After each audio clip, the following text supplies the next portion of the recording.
Welcome back to another episode of Gumball Love. I'm your host, Melissa Ledger. All right, what is Gumball Love? Gumball Love is a transactional relationship. Simply put, somebody's putting in a quarter and the other person's getting a gumball. When you are around gumball type relationships, there's always a completed transaction, meaning they did something, provoked you or pushed you or suggested. Sometimes the quarter is very subtle. Sometimes it's very direct. Sometimes it's pushy. And they're trying to get you to give them the sugar high of attention. And in this, I give you 8 flavors, whether it's sex or it's them wanting you to fight with them. They like drama. They want you to entertain them in some way. They want you to be jealous and compete. They want you to feel sorry for them. They want you to idolize them and watch them tell stories. They want you to chase them, or they want you to convince them of something like, I don't know if I believe in love, convince me, or I have all of these problems and if I could just get past them, then we could really be together. So there's a lot of things, and I've done a lot of podcasts on each quarter and gumball and how those transactions complete. So just always keep that in mind. I'm really trying to drive this home so you walk away understanding what is gumball love and why am I talking about gum, which I never thought I would, but it was a concept that someone just said in a casual conversation in a story I was listening to. Like, every time he puts in a quarter, you give him a gumball. Stop giving him gumballs. And I was like, ooh, that's interesting. 12, 14 years later, when I heard that concept, it just was this slow evolution of really examining, or do some people operate that way, where some people put in quarters and you're giving them gumballs all the time. And it's just this constant exhausting transactional exchange, where other people, there are no quarters, there are no gumballs. You just can relax and be yourself, and they just enjoy you for who you are. And they don't need you to give them something. They're not looking to be entertained, or they don't need you to idolize them. They just need you to be you. And those are the most comfortable, relaxing, peaceful relationships in your life. The people that you can just fully be you. And the goal on this platform is to get you to be connected with the guy, the man of your dreams, that you can be that version of you. I shouldn't even say that version. You can be the real you, and you don't have to be on. You don't have to perform. You can truly just be loved for who you are. And the journey with me, if you work with me one-on-one or in my groups, that's what we're always trying to uncover. And I believe it's a series of transformations. It's as if you go from one type of butterfly to another. But I don't think anybody is still a caterpillar. I believe you are a beautiful, beautiful woman, and you are we're always transforming, right? We're always in a position of transformation. We're never the same today as we were yesterday. And so what I also like to show you is everything you need and everything the guy that falls in love with you needs to see is already right there. But I believe it's sometimes in seed form, where you have interests there, you have desires, you have things that haven't been brought to full bloom.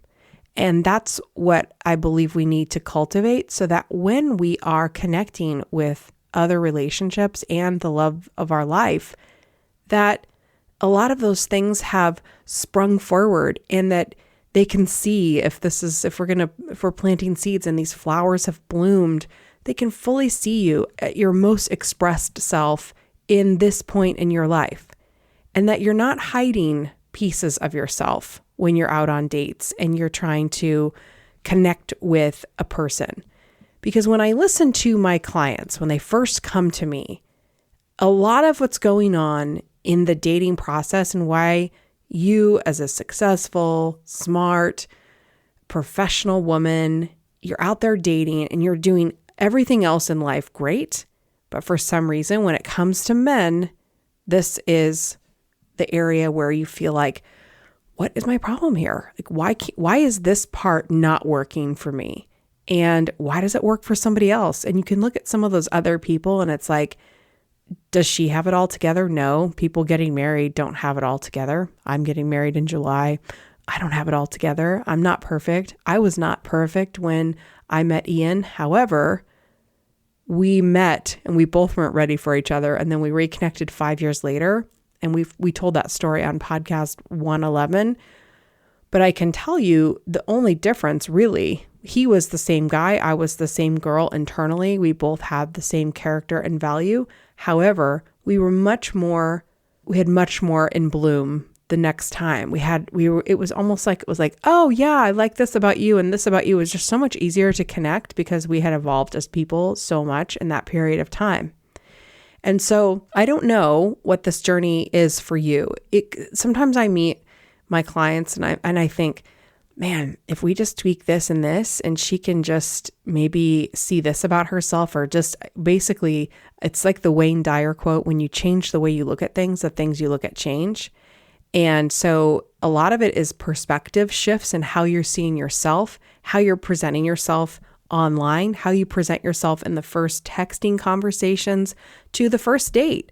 Who is showing up at all those different stages? Okay. So I have a few tips of why I think successful women are struggling when they're dating. And the first one is, we are professionals and adults, but we're still very young at heart.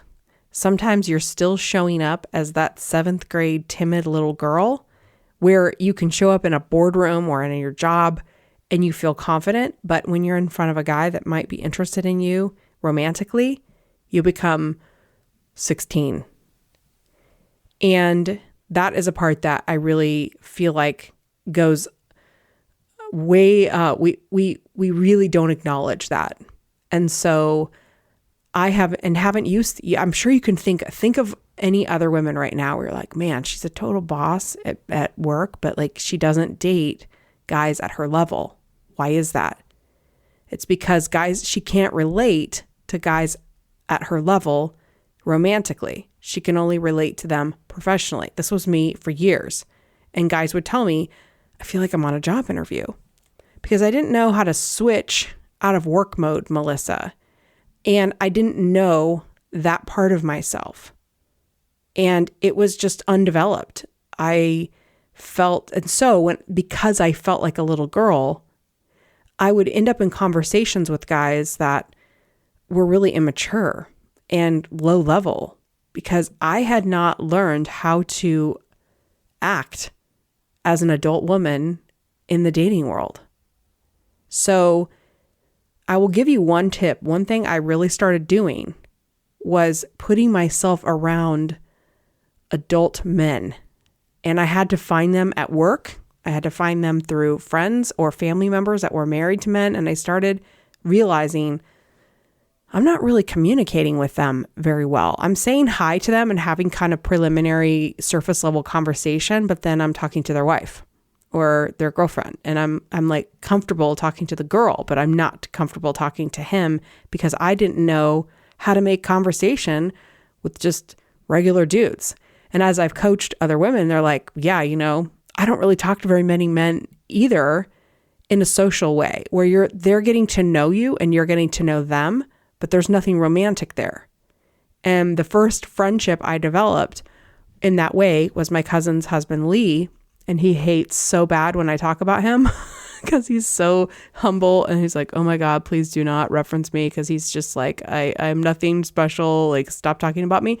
But he is someone very special. And if I could have a best man at my wedding, I would. And it would be him. And because he really taught me for the first time in my life what that relationship should look like. And I used to not even be able to say that without crying. I did a Periscope like years ago and just bawled during that, saying that, because it was like, man, he actually says, hey, I love you. And it's like I have a brother, and that was so meaningful to me because we could sit down and talk and he cared about me as a person. And it was so important to have that dialogue. So reason number 2 is we are caught in a fairy tale mindset.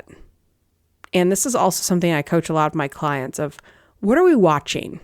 Okay, so I'm going to give you something that's happening right now. This will date the podcast later. But if you're watching the show Emily in Paris, I thought I was just finding this cute little show because before I moved to New York, I watched all things New York, and my second obsession is Paris, and I have never been there, which is a tragedy and will be changed as soon as possible.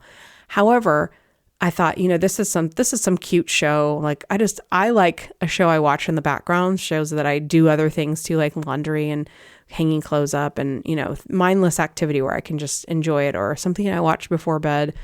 If Ian's working late, then I'll just pop a show on while I'm doing my skincare. And so I'm watching Emily in Paris, and there's a love interest. His name is Gabriel. And if you've watched the show, I just want you to realize how big of a wuss Gabriel is. But he is the guy that is positioned as this major crush, but there's complications in between her and him getting together. And what needs to happen throughout is he needs to step up, man up, and say what he wants. And he needs to make decisions about another relationship so he can move forward with the relationship between them. But they obviously drag this out because it's a show. However, I was thinking, man, look at what we watch.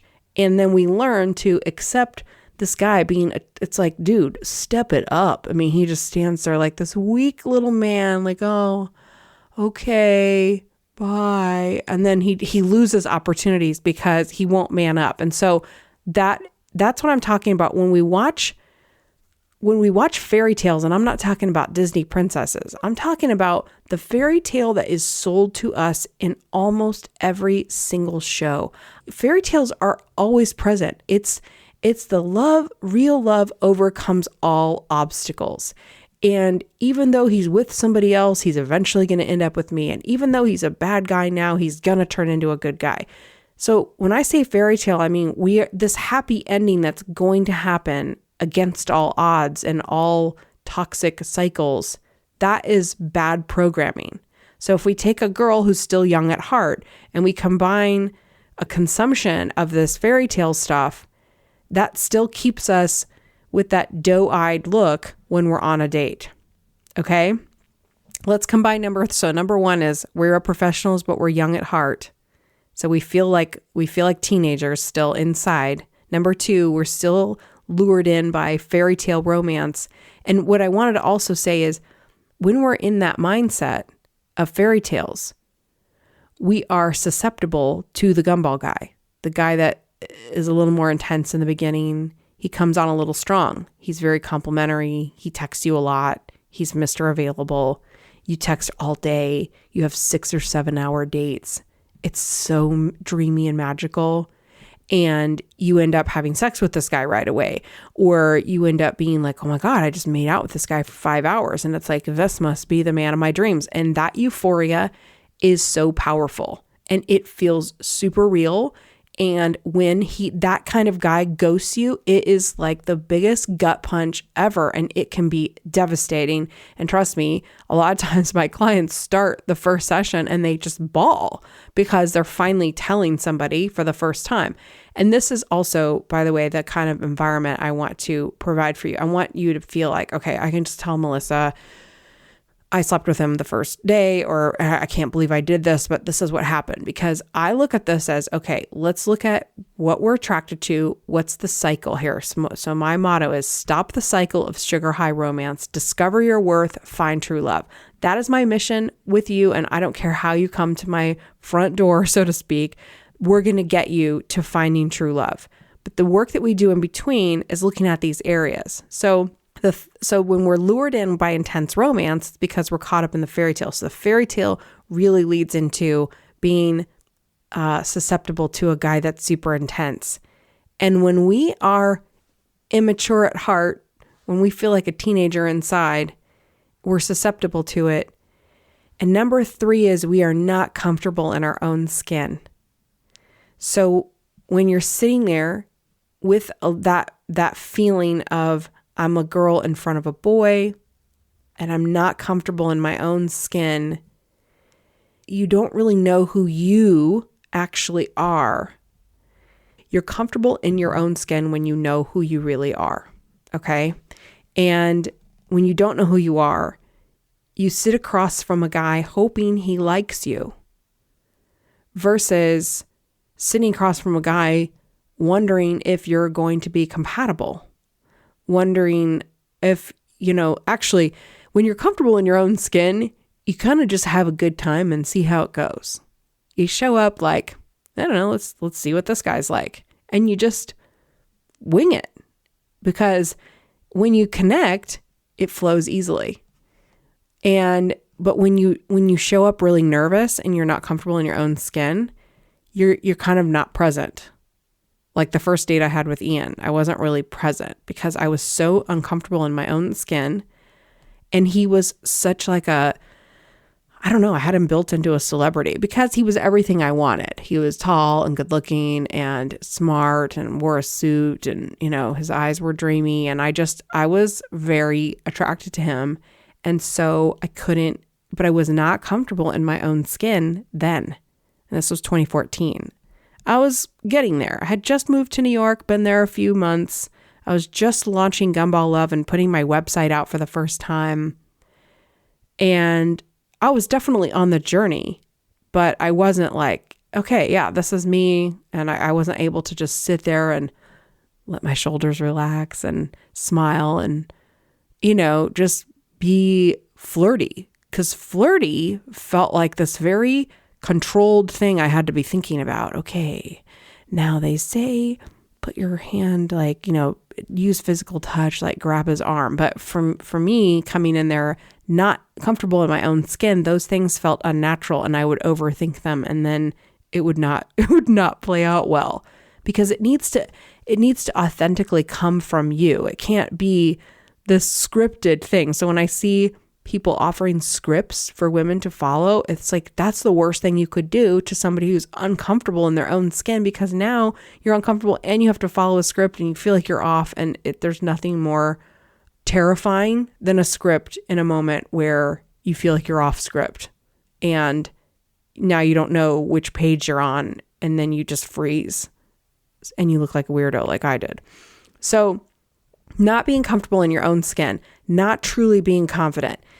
And look, confidence isn't a milestone we achieve. Confidence is kind of a daily effort that, yes, you will build holistically over time. You're going to be generally more confident, but we can slip too, right? We can lose confidence. We can lose deals. We can lose a job. We can experience things that, drop us a level. We have to know what's in our toolbox to build confidence and keep building it, and knowing that we're going to be ever-changing beings.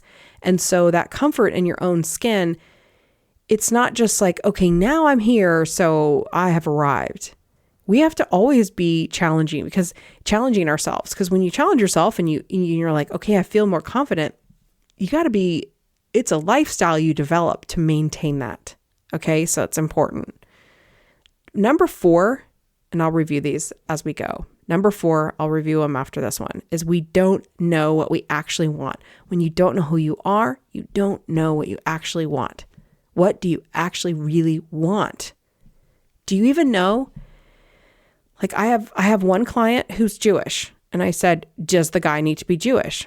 She's like, I'd really like if he was. I have another client who's Mormon. Does he need to be Mormon? Yes, he needs to be Mormon. Okay, so then let's not date non-Jewish guys or non-Mormon guys. If that's what you want and that is your requirement, then you have to stick to it, because you have to know and be sure that this is what is compatible with you. And this is what you want in a husband. Now, maybe you have either one of them. I'm sure I have non-Jewish, non-Mormon friends, because the significant other is the most important relationship. It's the person you live with, the person you have children with. So it's about, this is what I feel like is compatible with me, my family, holidays, all the things. It comes down to what is actually really the most important. So now sometimes people are like, okay, now you're talking about making a list and everybody has to make a list. Yes and no. Like, yes, there are some key things, but this is all custom designed by you. So what do you absolutely need? And sometimes if you're like, I don't know, Melissa, I don't know what I need. Think about the stuff that bugs you when you start talking to a guy. Like my girl who talking to a guy and then he suggests a place that's kind of far for her to drive, that's closer to him, not to her. And that's like, I want the guy who suggests something convenient for me, not something convenient for him. That grosses me out. So you want the guy who is more of a gentleman, I suppose we could say, and makes more of the effort. Like, I'm going to take you out. I'm going to pay. I'm going to come to where it's convenient for you. I'm going to court you. That's the kind of guy you want. Then you need to note when a guy's not doing that, that's going to bug you over time. So like when Ian and I were in Florida and we got engaged, he planned the whole trip.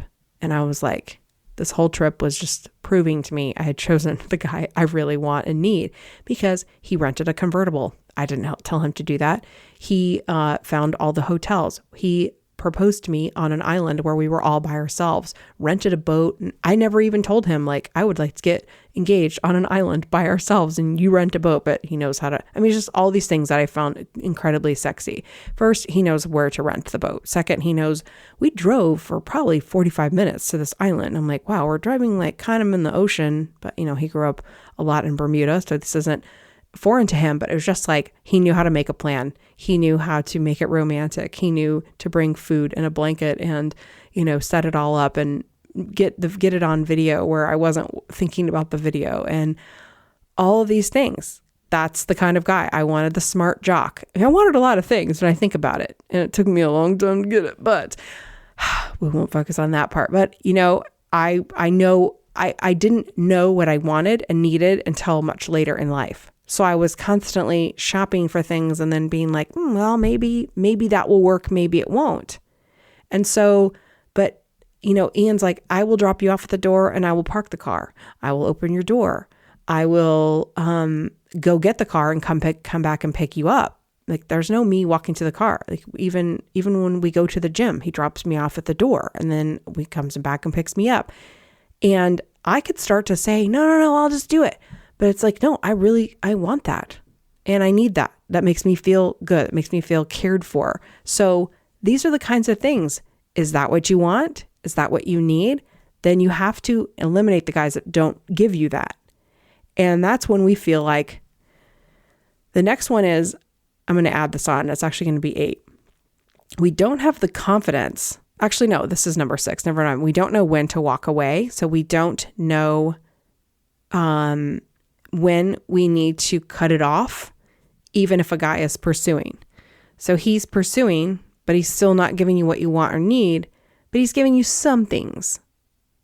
Oh, he's, maybe he's not that bad. And we start to justify it. And then because we're not quite sure about what it is we want or need. And so we start to compromise in areas. And we've never stopped to ask ourselves, is this okay to compromise here? And number 7 is we are more sexual when it isn't comfortable. We tend to push our own sexual boundaries faster because, again, we don't know what we want. We don't know what we need. And we're trying to be what he wants. So we end up having sex more quickly than we would like because we think this is what he wants and we're afraid he's going to leave. And then it's like, is this what I'm supposed to be doing in the new dating age? I'm putting air quotes, like in this time, is this what I'm supposed to be doing? There's this feeling like, oh, everybody's just putting out, and a lot of people are. And so then, but you may be the girl that's like, oh my gosh, if I have sex with him and then I realize we're just casual, I can't handle that. But I felt like I had to because, I don't know, I freaked out. And then he's not calling, or he's, giving you 1-word answers. And then it's like, shit, now I did it again. Like I thought we had this chemistry. Because again, so I'm going to go through the list. We're professionals and adults, but we're still young at heart. We want the fairy tale. So we're lured in with intense romance, and we're confusing that with meaningful connection. We aren't comfortable in our own skin. We don't actually know what we want, and we don't know what we need. And I've done podcasts on this, wants and needs. And needs I could do a whole podcast on needs. And this is what we really dig into. Like, what is a need versus a want? So I'll give you an example. I need the guy I'm with to have what I call Ian's brain, the galaxy brain. I need him to be challenging me mentally all the time. I need him to be able to tell me. I just did it downstairs. I was trying to make a business decision, and I just said, what do I do here? I need a guy that's like, okay, here's what you do. And he just helps me. Sometimes it's hard decisions that I don't want to make, but I need that. I need somebody that can. I don't want the guy that's like, well, I don't know. I mean, it's your business, so I don't know. I mean, what do you think you should do? I don't want the guy that says, what do you think you should do? Because I'm a pretty strong person, but I also have this big heart. And when it comes to you guys, you meaning my girls, my clients, I think of you like my sisters. And some of you that DM me, you might get a little tough love. I'm giving one of my girls, if you hear me, I'm giving her some tough love, because sometimes it's like you need to hear some hard things too. And I will do that. But for the most part, I'm, and if you're getting tough love in the DMs, sometimes it's because I'm a mama bear. So I can see when you're going down a road that's going to hurt you, and I want to protect you. And so that's why I need Ian to help me with the business side of it, because my heart can get too wrapped up in it. So just having a highly intelligent person is very important to me. But you may be like, I don't really need all those intellectual conversations. I don't need to talk about the problems of the world. That's not me. I don't like that. So you may not need that in a guy. And that isn't something that is a huge focus for you. Maybe you want somebody more artistic. Maybe you want somebody that's more free-spirited. Maybe you're the intellectual, but when you are with your partner, if he is also intellectual, then it's too much. And you need to be able to relax, and you want your partner to be that person you can just be calm with and let go. So how do each of those feel to you? That's what I mean by wanting and needing. What do I need in a partner?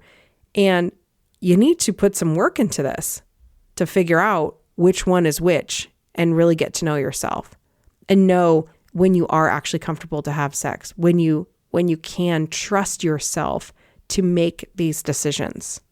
Okay. So right now I am doing a 3-month program where you start working with me and we meet for 10 calls. I've been doing this in a compressed beta version for the past few months. I've been working with the Gumball Love assessment, which I had planned for months to put out into the public. But I realized this particular assessment is much too advanced to just give anybody to put it on a website. So the assessment we've been building is now going to stay with my private clients for now, and then we will offer it. You'll be able to buy the quiz, but I want you to have a little bit more content coming with it. So it'll be at a fairly low cost, but we'll create a different one that's a lighter version. So if you want access to the assessment, where it can show you, okay, let's take this assessment on the last guy, the current guy, the guy that broke your heart, the guy you're still thinking about. You can take it on 2 or 3 if you want. And we look at, what are the patterns? What is making you attracted to him? What are you going through where you feel like, can we tap into, yeah, I see where I'm still a little young at heart, and I was lured in, and this is where, and we'll figure out where the cycle and the patterns are starting, stopping the cycle. As soon as you stop the cycle, the magic begins. But you have to be ready to do it. Okay. So this program isn't cheap. You got to be ready. And I want you to be prepared to invest the time. And I want you to ask yourself, okay, is another bad relationship worth your time? And can you afford to keep doing this? Because I can tell you, if I could give this to myself 10, 15 years ago, oh my gosh, it would have changed everything. I would have had a completely different life. So I want you to ask yourself, what is worth having a completely different life? What is it worth to never date the Mr. Wrong, the gumball guy ever again? My clients do not repeat the cycle. Once they understand Gumball Love, I do not hear about more gumball guys. I don't have clients signing up with me and saying I'm repeating this pattern over and over again. We are able to stop the cycle. This is a system that I have proven over time. This isn't Melissa's opinion. You can actually coach with Ian and I as a couple as part of the package. However, it's not going to be just his opinion. Sure, we have our experiences, but Gumball Love, this assessment, I'm going to be able to tell you the kind of guys you've been dating, the cycles you're repeating, and when you're giving out the certain gumballs that you are, the flavors of attention that he's craving, why are you giving them? What is he able to get to you with? Why is he able to get you to pity him? What's that about? Why is he able to get you to idolize him? What is this pattern? And this is what's interesting, which blows my mind every time, is there's 8 flavors, but they all come up with different results and different orders. So it's like, this guy might lead with idolize me, but he follows with pity me. And how does that show up in a person? So each guy is so different. So we evaluate this and customize it. So this is what this guy was. Now let's look at the other guy. If there's 2 loves or 2 of them you dated, sometimes it's one guy you dated for several years and the next guy you may have dated for a few months. And now it's like, are these related? Are there patterns I'm repeating? What are they? So I can figure this out so I'm not stuck here anymore. Let's get you unstuck, because once you see it, it's like seeing the magic trick. If you know the magic trick, it doesn't look like magic, right? If you see the red flags before you start to develop feelings, you're not going to get caught up in it.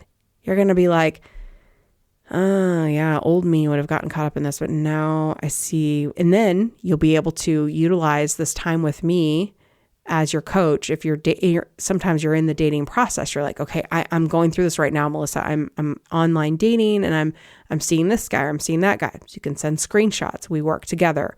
And over a period of 3 months, you will understand all the flavors. You'll understand your cycles, your patterns, and you will have the option to continue either individually coaching or in our group coaching program.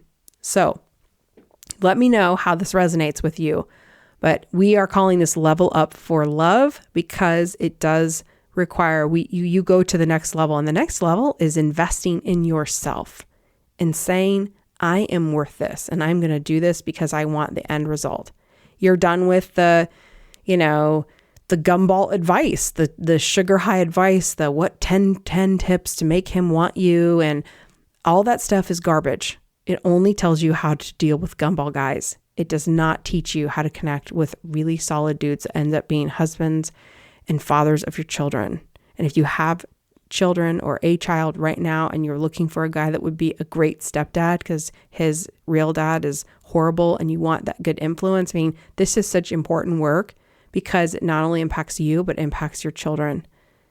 So I want you to really think about if you have a child or more than one child, you're investing in mom. And this is mom's story that she's going to tell her. And you know your mom's story right now. Think about it. Think about what you know about your own mother.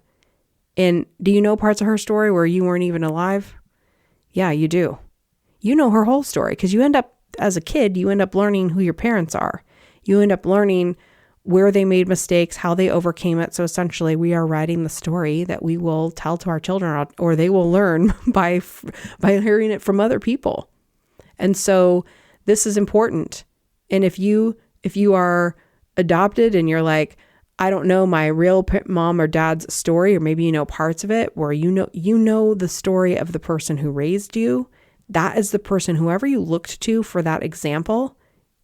Think about how you think of their ability to be in good relationships. How happy are they? How successful are they? What do their friendships look like? What is their lifestyle like? And if they had made different decisions, maybe they made great decisions, but if they hadn't, and you watched a bad example, how much would it have been worth to you had they been on a better path? And they were able to teach this to you. So that is the gift. Like, you learn this stuff, you will be able to pass it to your children. And the one person I can tell you the most directly to is I passed this to my little sister that I was assigned to in Big Brothers Big Sisters. In 2007, we met, and she was only 12. And I had in fact, it was like pre-Gumball Love, but then I started working on this as she got older, and I was able to teach her this in high school. And we only went through one major gumball guy, and she was able to see it, break up with him, And now she's married to the love of her life and going to have baby girls. She's pregnant with 2 girls, and those will be her second and third babies. So I just look at her, and she is just so calm and peaceful and such a loving person. And she always was. I hit the jackpot for a little sister because she was already just such a wonderful person. And it was so rewarding to steer her in the right direction. And she has a husband that stands up for her, that is a good father, and makes her happy, makes her feel loved, still takes her on dates. He feels so just, like he brags about her on Facebook and talks about what a lucky guy he is. And he's been married and, they've been together for years now, but he still has that sense of awe for her. And that's exactly, I watch that and it's so heartwarming to know she's safe and secure, and she didn't have to spend her 20s and 30s in the wrong relationships. So this is an investment in you. It's an investment in those that are around you, those that look up to you, those that are watching how you handle it, and you can teach them. And I'm going to just plant the seed in you. Over the next year or so, I'm really going to be looking at creating a coaching program for you to become the coach like me. So as you go through this with me as a client, I want you to be thinking, would I want to teach Gumball Love to other women? Would I want to be the coach? If you have that interest, let me know, because I think it would be fun to help you. And you might be saying, Melissa, I'm the one that needs help. Yeah, I know, but I know what it looks like when you feel like a mess. And maybe you are a mess right now. So is I. Everyone's kind of a mess in most aspects anyway. However, you won't be there forever. And when you get out of it and you have a mindset of, I want to help others. Some people already want to help others and they're still in their mess. Those are the best coaches. Like when I was in my messes, I was always thinking about, Melissa, you have to get out of this, because if you're going to teach other people, you have to lead by example. You've got to walk away. You can't answer this text. Like I would coach myself in the moments where I felt the lowest. And that's how I can coach you guys, because I know what those feelings are like. And that's why I have no judgment, because I'm not here to judge. I'm here to extend a hand and pull you out. Okay. So if you're already thinking as I'm pulling you up, you want to reach down and grab somebody else, then you might be a coach. You might have that in your future. And I'm already just in the beginning stages of thinking about that. So if that's an interest of yours, let me know and we can work together in both aspects. So can't wait to hear from you. Let me know what you think in my most recent Instagram post of this, or send me a DM. And if you're interested in the Level Up for Love coaching program, the link is in my bio. It will be in the show notes of this podcast. Go to gumballlove.com. All the information is there. All right. Until next time, I'll see you soon. Bye-bye.